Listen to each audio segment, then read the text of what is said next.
What's up, guys? Stacy here, and today I'm going to be telling you guys how to make passive income through short-term rentals. Let's get into it.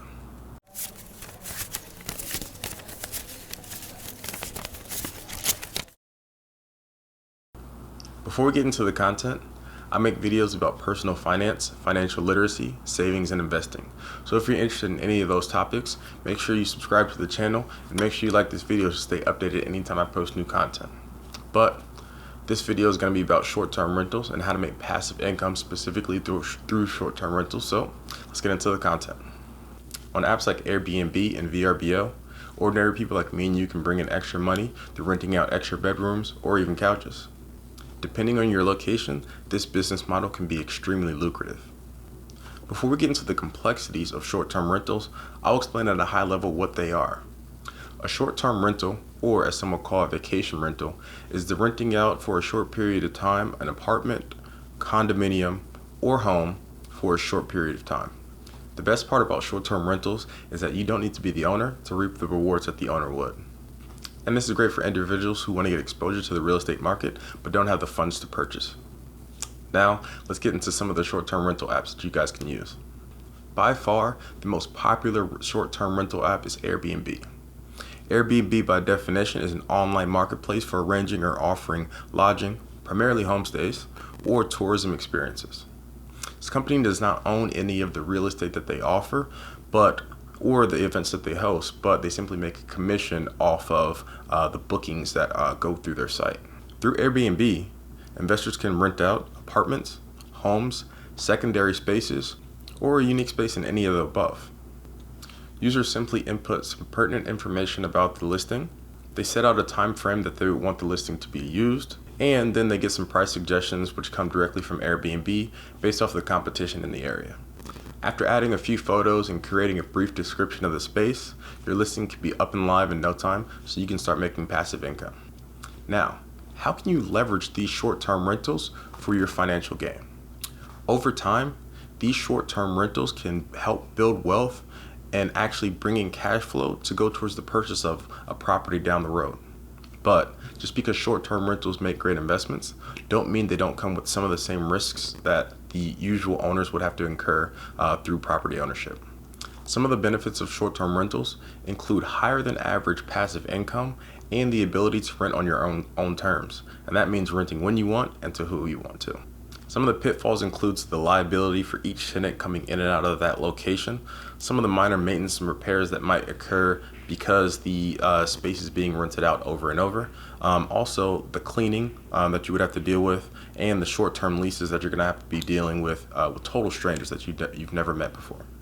In comparison, some of the benefits of long-term rentals include stability, because you're going to be renting for a longer period of time, usually about a year, although in relative terms you're going to be receiving a little bit less passive income. Also, as a property owner, you're going to have to deal with things like property taxes, business expenses, and also repairs and maintenance that are going to be a lot costlier than simply subleasing an individual apartment. Now, if you really want to get into the real estate game, there's 3 things you're going to need to know. And that's location, location, location. Although short-term rentals can bring in extra passive income, this factor can vary greatly depending on the location of that particular property. The nightly rates in bigger cities or vacation destinations tend to be significantly higher than those of rural areas or bad neighborhoods within a city. So just make sure when you're thinking about starting up your short-term rental business that the location is key. So this should be one of your determining factors in deciding if you should actually rent out your apartment or extra home or not. If you still want to get into short-term rentals, but you're in a less populated area than some of the bigger cities of the country, you can use these other factors to help you bring in some extra income and to cushion your bottom line.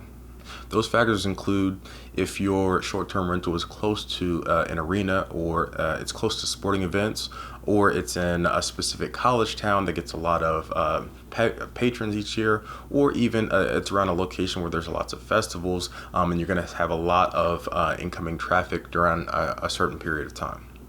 It should be noted that although these special different factors are good for bringing in income on the short term, you should definitely never try to rely on these different factors, because sometimes they come and sometimes they go.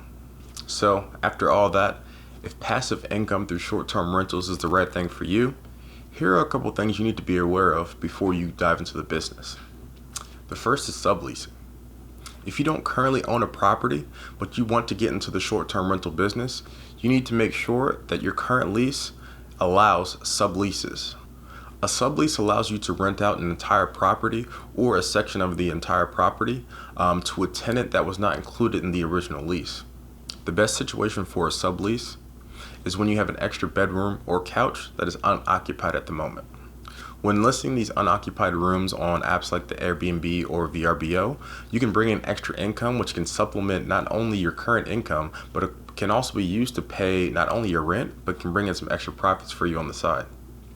The next thing you're going to need to be aware of is furnishing. For someone to rent out your property or room, the place is going to need to be properly furnished. Since you'll be competing with other investors, a nice bed, couch, and other home necessities are going to be essential in making sure your location stands out ahead of the others. Since multiple tenants will be potentially utilizing these furnishes, be sure to plan on replacing these sooner than you would normally if you were just living in that particular location. The next factor is cleaning. Although you won't need to clean the space daily, you'll need to make sure that the space is clean before and after tenants are within the property. This can be done personally, or this can be done by hiring out the service through a maid service or a cleaning service in your local area. One of the last factors to talk about when talking about short-term rentals is insurance. As we all know, accidents happen.